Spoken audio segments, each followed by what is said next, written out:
कामनाएं तो उसकी होती हैं जो खाली होता है?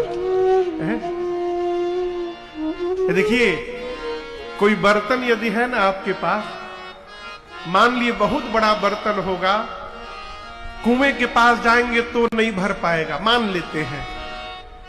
नदी के पास जाने पर वो बर्तन नहीं भरा। लेकिन कितना भी बड़ा बर्तन हो, समुद्र के पास यदि पहुंच जाइएगा तो आपको भरने से कोई रोक नहीं सकता है। भरत जी कहते हैं, मेरे भैया समुद्र है, आनंद के समुद्र है, दया के समुद्र है, सुख के समुद्र है, और प्रभु को प्राप्त करने के बाद जीवन की सभी कामनाएं समाप्त हो चुकी हैं, इसलिए मैं कोई कामना लेकर आपके पास नहीं आया हूं। रही बात मोक्ष की, तो मैं सगुण उपासना करता हूं। सगुण उपासना करने वाला जीवन में कभी मोक्ष की कल्पना भी नहीं करता।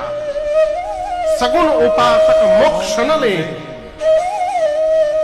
आप में से जितने लोग भगवान की सगुण उपासना करते हैं, भगवान में ठाकुर जी को रखकर उनकी सेवा पूजा करते हैं, भूल कर भी भगवान से ये मत कहिएगा कि प्रभु मोक्ष प्रदान करिए। बिल्कुल नहीं, भूल कर भी नहीं। भगवान से कहिए, प्रभु प्राण जब निकले ना तो उसके बाद फिर जन्म दीजिएगा हमको, और कहां दीजिएगा? इसी भारतवर्ष में दीजिएगा। यहां आएंगे, फिर से आपकी सेवा करेंगे, सत्संग करेंगे, यही हमारी प्रार्थना है। भरत जी बोले, मुझे न अर्थ चाहिए, न धर्म चाहिए, न कामना कोई बाकी है, न मोक्ष चाहिए।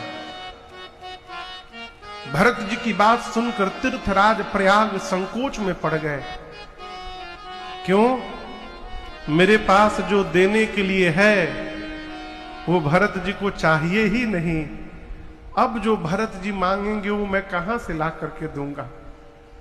तीर्थराज प्रयाग ने पूछा, भरत जी आपको चाहिए क्या? तब भरत भैया ने कहा, जन्म जन्म रति राम पद यह वरदान।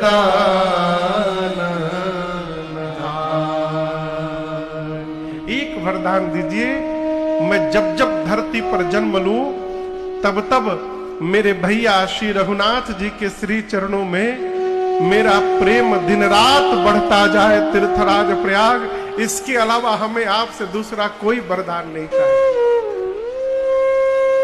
यहां पर दर्शन करिए, भरत जी इस बात को जानते हैं कि तीर्थराज प्रयाग से जो भी मांगा जाएगा प्राप्त हो जाएगा। ये बात वो जानते हैं। भरत जी चाहते तो ये भी बोल सकते थे कि मैं भैया को मनाने जा रहा हूं, आप आशीर्वाद दीजिए, मेरी बात मानकर भैया मेरे साथ वापस अयोध्या लौट चले। लेकिन भरत जी ये नहीं मांगे। क्या मांगे? जन्म जन्म रति राम पद यह वरदान।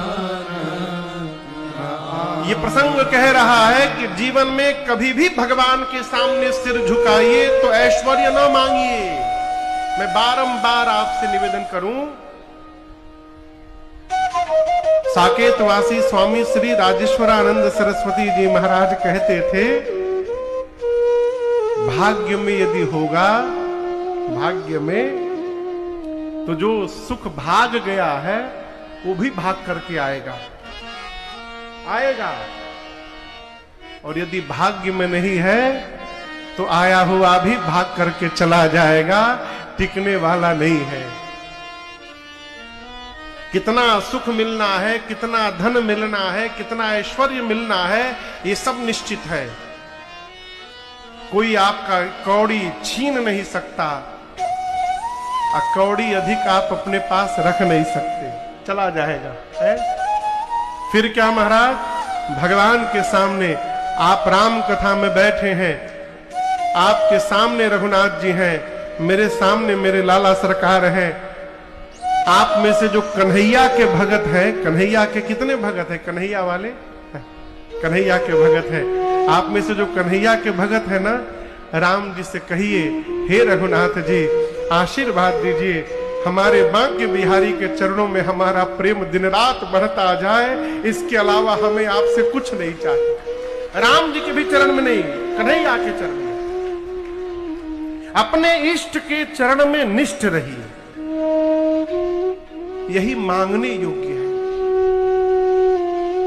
भगवान से मांगने का स्वभाव यदि है तो मांगने की वस्तु बदल लीजिए।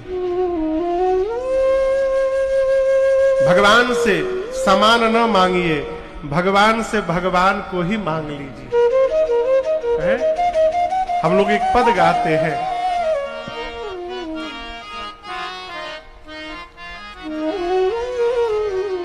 राम से, ना से नहीं, से नहीं, राम को मांग ले मेरे प्यारे, राम से नहीं, राम को मांग ले मेरे प्यारे, उम्र भर का सहारा मिलेगा।